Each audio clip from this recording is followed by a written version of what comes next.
오늘 함께 나눌 하나님의 말씀은 스가랴 1장 18절에서 2장 13절까지의 말씀입니다. 스가랴 1장 18절에서 2장 13절까지의 말씀입니다. 하나님의 말씀 함께 봉독하도록 하겠습니다.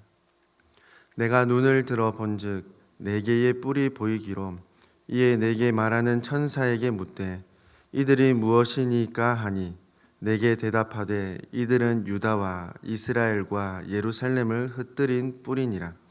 그때 여호와께서 대장장이 4명을 내게 보이시기로 내가 말하되 그들이 무엇하러 왔나이까 하니 대답하여 이르시되 그 뿔들이 유다를 흩뜨려서 사람들이 능히 머리를 들지 못하게 하니 이 대장장이들이 와서 그것들을 두렵게 하고 이전의 뿔들을 들어 유다 땅을 흩뜨린 여러 나라의 뿔들을 떨어뜨리려 하느니라 하시더라. 내가 또 눈을 들어 본즉 한 사람이 측량줄을 그의 손에 잡았기로 내가 어디로 가느냐 물은즉 그가 내게 대답하되 예루살렘을 측량하여 그 너비와 길이를 보고자 하노라 하고 말할 때에 내게 말하는 천사가 나가고 다른 천사가 나와서 그를 맞으며 이르되 너는 달려가서 그 소년에게 말하려 이르기를 예루살렘은 그 가운데 사람과 가축이 많으므로 성곽 없는 성읍이 될 것이라 하라. 여호와의 말씀에 내가 불로 둘러싼 성곽이 되며 그 가운데서 영광이 되리라. 오라 너희는 북방 땅에서 도피할지어다. 여호와의 말씀이니라. 이는 내가 너희를 하늘 사방에 바람같이 흩어지게 하였음이니라. 여호와의 말씀이니라. 바벨론 성에 거주하는 시온아 이제 너는 피할지니라.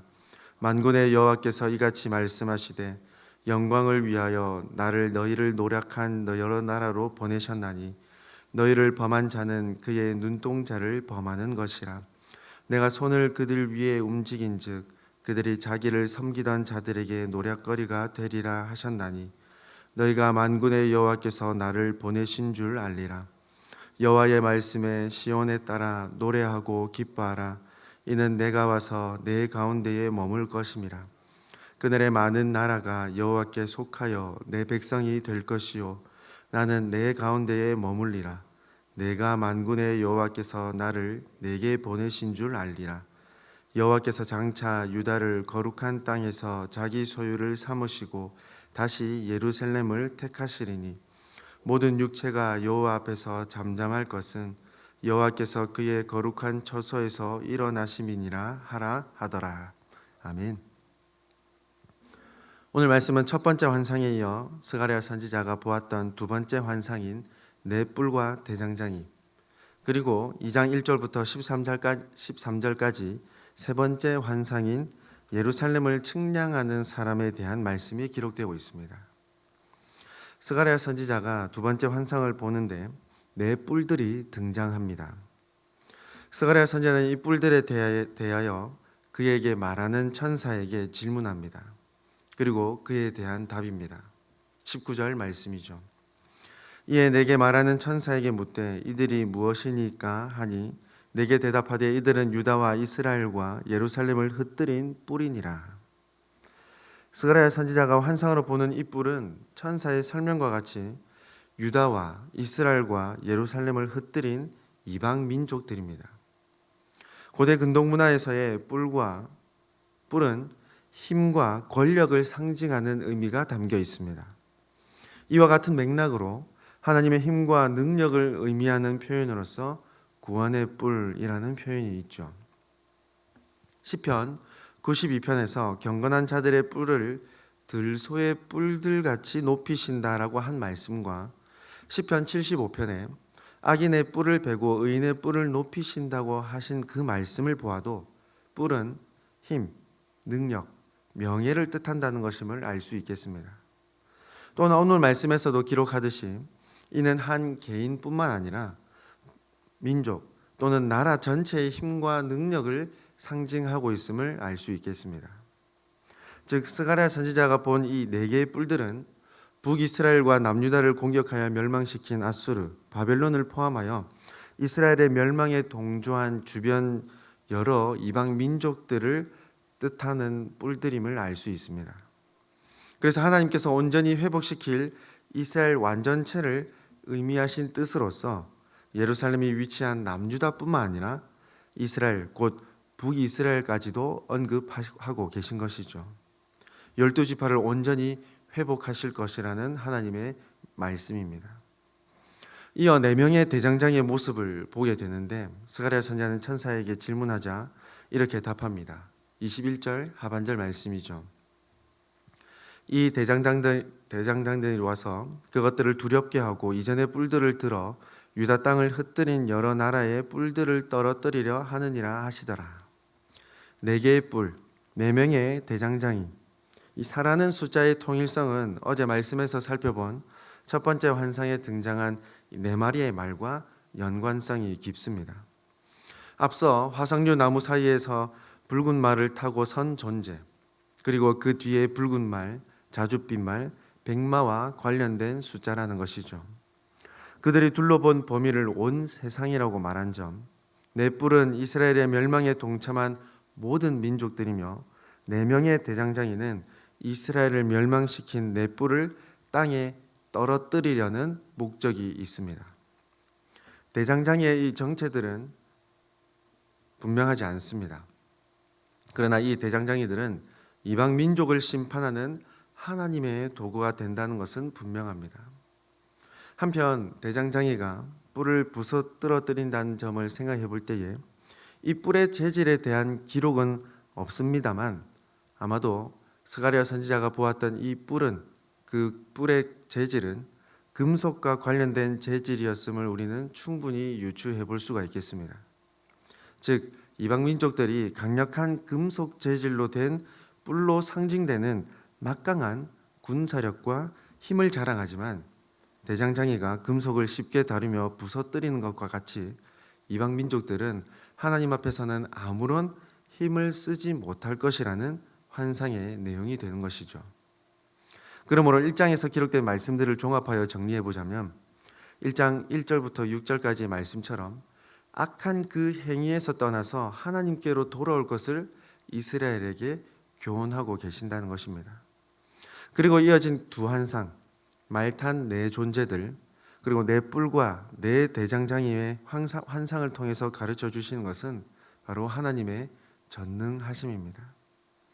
이 세상의 참 주인 되시는 하나님에게만 참 구원과 회복, 생명이 있다는 것이죠. 하나님께로 돌아온다면 하나님께서 이스라엘을 회복시키시고 이스라엘을 멸망시킨 그 이방 민족들을 하나님께서는 반드시 심판하시겠다는 그 말씀을 이스라엘에게 지금 스가랴 선지자를 통해서 약속하고 계신 말씀입니다.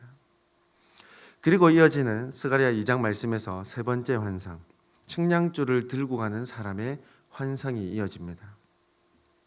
앞서 말씀들을 통해서 생각해 보았듯이 스가랴 선지자 당시 중단되었던 예루살렘 성전 재건 공사가 다시 재개되었던 활발히 진행 중이었던 시점입니다. 백성들은 폐허가 된 예루살렘 주변 인근에서 임시로 거주하며 성전 공사에 집중하며 살아가고 있던 그 시기입니다. 이 배경을 생각해 본다면 1절부터 5절까지 기록된 하나님의 말씀은 이스라엘 백성들에게 큰 위로와 힘을 더해주고 계심을 알 수 있습니다. 세 번째 환상에서 측량줄을 들고 서 있는 이 사람을 발견하고 스가랴 선지자가 질문하죠. 당신은 어디로 갑니까? 구약에서 측량줄은 두 가지 의미로 사용됩니다. 첫째, 특정 지역 및 도시를 평가하고 심판하는 의미입니다. 둘째로는 측량줄과 다림줄로서 재건과 회복의 상징으로 사용됩니다. 스가랴 선지자가 본 이 환상에서는 두 번째에 해당하는 의미이며 장차 회복될 이스라엘의 규모를 측량하기 위한 도구로서 이 측량줄이 등장하고 있습니다. 측량줄을 들고 있는 사람과 이야기할 때에 스가랴 선지자에게 말을 전하던 천사가 나갔으며 또 다른 천사가 나간 그 천사를 만나 측량줄을 든 소년 그 사람에게 말을 전하도록 합니다. 4절 말씀입니다. 이르되 너는 달려가서 그 소년에게 말하여 이르기를 예루살렘은 그 가운데 사람과 가축이 많으므로 성곽 없는 성읍이 될 것이라 하라. 천사가 그 충량줄을 든 소년에게 알려줄 사실이 두 가지라고 말씀을 전합니다. 첫째는 예루살렘에 수많은 사람과 수많은 가축들이 존재하게 될 것. 둘째는 매우 많은 사람들과 가축으로 인해 성벽이 없는 성읍이 될 것이라는 이 두 가지 사실입니다. 하나님께서 말씀하신 이 회복될 이스라엘과 동일한 모습이죠. 그에 대한 더욱 명확한 근거, 든든한 사실은 하나님께서 말씀하신 그 약속이 이어지고 있습니다. 5절 말씀입니다. 여호와의 말씀에 내가 불로 둘러싼 성곽이 되며 그 가운데서 영광이 되리라. 하나님 당신께서 예루살렘을 둘러싼 불로 된 성곽이 되어 주신다는 것입니다. 그래서 백성들을 지키시는 성벽이 되실 것이라는 말씀입니다. 하나님께서 하신 이 말씀으로 또 두 가지의 모습이 떠올리게 되죠. 출애굽 당시 불기둥으로 이스라엘을 인도하고 보호하신 그 놀라운 사랑과 두루 도는 불칼로 생명나무를 단단히 지키시도록 하신 그 모습이 떠올리게 됩니다. 즉 하나님께서 지키심으로 그 누구도 해할 수 없는, 그 누구도 틈타거나 침범할 수 없는 완벽한 상태가 되는 그 모습을 연상케 한다는 것입니다. 즉 하나님께서 피난처와 방패가 되어 주신다는 점을 깨닫게 되는 그 말씀이라는 것입니다. 이를 통해서 예루살렘 가운데 영광이 되실 것이라고 말씀하시죠. 이 말씀은 에스겔 43장 1절부터 5절까지의 말씀을 분명하게 이어가고 있음을 봅니다. 에스겔 선지자를 통해서 선포하신 이스라엘의 회복을 말씀하실 때의 기록입니다. 하나님의 영광이 예루살렘 동문으로 통하여 성전에 들어가고 하나님의 영광이 성전에 가득하게 될 것이라는 이 말씀과 오늘 본문에 기록된 하나님의 영광은 명확하게 이어지고 있는 것이죠. 하나님께서 계획하시고 작정하신 그 구원과 회복은 반드시 이루어질 일이라는 말씀입니다. 이 말씀에 이어서 6절부터 13절까지는 하나님께서 이방 민족들을 심판하실 것과 시온 가운데 거하심을 선포하며 찬양하는 말씀의 시의 형식으로 기록되고 있습니다. 6절부터 7절까지는 이스라엘이 멸망한 이후 세계 각지에 흩어진 유다 백성들을 향하여 도피해야 할 것을 말씀을 전하십니다. 특별히 북방 땅에서 피하라라고 말씀하시는데 이 북방 땅은 특정한 지역을 가리킨다기보다 유대인들이 흩어져 살고 있는 모든 지역들, 모든 도시들을 뜻하는 것으로 보는 것이 옳습니다. 한편 이 말씀을 선포하는 분위기는 오호라라는 이 탄성으로 안타까움이 가득하다는 것을 알 수 있습니다. 왜냐하면 더 이상 흩어져 살던 그곳은, 그 장소, 그 지역들은 평안할 수 없기 때문입니다. 하나님의 심판에 진노를 당하고 큰 고통과 아픔을 겪을 이방 땅들이기 때문입니다. 이미 하나님의 심판으로 흩어짐을 당했던 이스라엘 백성들이 다시 그들의 삶의 거처를 잃어버릴 수밖에 없는 상황이 되고 만다는 것이죠. 8절과 9절의 그 이유를 더욱 정확하게 알 수 있습니다. 8절과 9절의 말씀을 통해서도 알 수 있는 것은 하나님께서 이방 민족들을 심판하시기 때문에 흩어진 유대인들도 그 심판에 휘말릴 수도 있다는 위험이 있다는 것이죠. 특별히 8절과 9절에 기록된 1인칭 나가 누구인지 생각해 볼 필요가 있겠습니다. 기록된 이 1인칭의 존재는 이 땅을 심판하는 주체로서 등장하기에 환상을 보고 있는 스가랴 선지자로 보기는 어렵습니다. 그러므로 여기서의 나는 앞서 화석류 나무 사이에 서 있던 여호와의 천사 메시아의 현신으로 보는 것이 가장 적절합니다. 이 해석과 이 관점으로 8절과 9절 말씀을 보면 이방 민족의 심판을 위하여 하나님께서 그 존재, 나를 이스라엘을 노력한 여러 나라로 보내신다는 것으로 해석이 충분히 가능한 것이죠. 여기서 또한 특별히 주목해 볼 표현이 있는데 8절 하반절 말씀을 보시면 너희를 범하는 자는 그의 눈동자를 범하는 것이라 라는 말씀이 있습니다. 이 말씀은 신명기 32장 10절 말씀과 깊은 연관이 있죠. 여호와께서 그를 황무지에서 짐승이 부르짖는 광야에서 만나시고 호위하시며 보호하시며 자기의 눈동자같이 지키셨도다. 이스라엘을 호위하시며 보호하셨는데 마치 하나님의 눈동자와 같이 지키셨다는 점을 말씀합니다.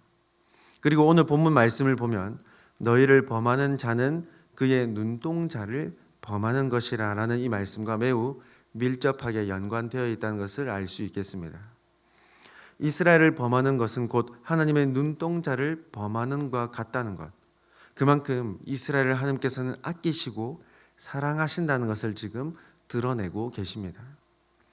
그리고 뒤어지는 10절부터 13절까지는 이스라엘의 회복에 초점을 맞추고 있습니다. 11절 말씀입니다. 그날에 많은 나라가 여호와께 속하여 내 백성이 될 것이요 나는 내 가운데 머물리라. 내가 만군의 여호와께서 나를 내게 보내신 줄 알리라. 9절부터 등장한 존재가 계속해서 말씀을 전하고 있습니다. 특별히 나를 내게 보내신 줄 알리라는 말씀에 집중해 보아야 합니다. 앞서 생각했듯이 9절에 기록된 이 나는 1인칭은 화석류 나무의 사이에 선 존재로서 여호와의 사자 메시아의 현신으로서 생각했습니다. 만약 9절에 기록된 나가 1인칭이 스가랴 선지자 또는 스가랴 선지자에게 말하던 천사라고 한다면 앞선 표현이 전혀 말이 되지 않죠. 많은 나라가, 많은 민족들이 스가랴 선지자의 백성 또는 천사의 백성들이 된다는 것은 전혀 근거가 없으며 앞뒤 문맥상의 흐름에서도 전혀 맞지 않는 이상한 말이 되어버리고 맙니다. 그러므로 이 11절에 기록된 1인칭 또한 9절에 기록된 존재와 동일한 인물 메시아임을 알 수 있겠습니다. 하나님께서 회복하시는 바로 그날 어떤 일을 말씀하고 계십니까? 많은 나라, 많은 백성들이 내 백성이 될 것이라는 말씀입니다. 곧 이 땅에 오실 메시아의 백성들, 나라가 될 것이라는 말씀이죠. 곧 다가올 가까운 시기에 회복될 이스라엘의 그 모습을 말씀하고 약속하고 계실 뿐만 아니라 장차 완전히 회복될 그 하나님의 나라, 마지막 그때에 종말론적의 그 시기에 회복을 하나님께서 지금 함께 선포하고 계심을 알 수 있습니다. 그리고 메시아께서는 그 가운데 거하실 것입니다. 그리고 마지막 13절의 말씀으로 하나님께서 반드시 행하실 이방 민족들에 대한 심판을 계속해서 선포하십니다. 그 전능하신 여호와 앞에서 잠잠해야 할 것을 선포하시죠. 성경에는 기록되어 있지 않지만 하나님께서 심판하신 그 이스라엘을 다시 택하셔서 회복시키심에 대한 불만과 불평이 가득한 이방 민족들일 것이기 때문입니다. 그러므로 하나님 앞에서 잠잠하라고 선포하고 계신 것이죠. 이 세상의 주권자인 그 하나님, 주인이신 그 하나님 앞에서 그 누가 감히 말씀을 더하거나 그 누가 불평, 불만을 던질 수도 없다는 말씀입니다. 사랑하는 우리 성도 여러분, 오늘 말씀으로 세상에서 얻을 수 없는 참 평안과 위로를 얻을 수 있기를 원합니다. 이 세상의 주권자, 통치자이신 하나님께서 우리에게 불로 둘러싼 성곽이 되어주시며 우리의 피난처가 되어주시겠다 분명히 약속해 주셨기 때문입니다. 시편 18편 2절 말씀입니다. 여호와는 나의 반석이시요 나의 요새시요 나를 건지시는 이시요 나의 하나님이시요 내가 그 안에 피할 나의 바위시요 나의 방패시요 나의 구원의 뿌리시요 나의 산성이시로다. 택한 백성들을 절대 포기하지 않으시고 눈동자와 같이 지켜 보호하시는 하나님이시기 때문에 우리는 그 무엇을 두려워하거나 그 무엇으로 슬퍼할 필요가 없다는 것이죠. 때로는 어려움과 고난이 찾아올 수도 있겠습니다. 그러나 우리가 낙담하지 않고 오히려 담대함을 얻을 수 있는 이유는 하나님께서 반드시 택한 백성들을 회복시키실 뿐만 아니라 하나님께서 계획하신 그 하나님의 나라를 반드시 완성하실 것이기 때문입니다. 이 땅에 다시 오실 예수님을 통하여 이 모든 세상을 심판하시고 택한 성도들을 일으켜 세우시며 영원한 하나님의 나라로 인도하실 것입니다.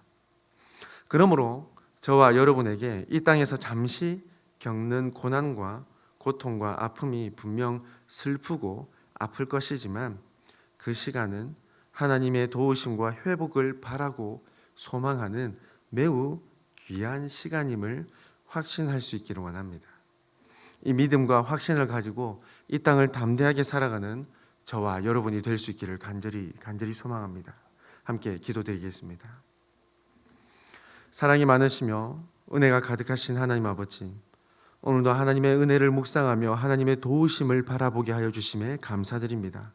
이 모든 세상의 주인 되시는 하나님께서 우리를 하나님의 뜻과 작정에 따라 택하여 주셨음을 확신하고 하나님께서 기뻐하시는 일에 우리도 즐거워할 수 있도록 주님 늘 인도하여 주시옵소서. 때로는 우리를 힘들게 하고 어렵게 하고 고통을 느끼게 하는 일들이 있지만 눈동자를 보호하시듯 우리를 늘 보호하시고 도와주시는 하나님 아버지가 계시다는 사실을 잊지 않고 더욱 하나님 앞에 힘써 간구할 수 있는 믿음의 삶이 되게 하여 주시옵소서. 오히려 이전보다 더 회복된 모습의 삶을 살아갈 수 있도록 주님 은혜를 더하여 주시옵소서. 아버지 하나님, 오늘도 우리의 삶의 주인 되시는 하나님만을 의지하며 시작합니다.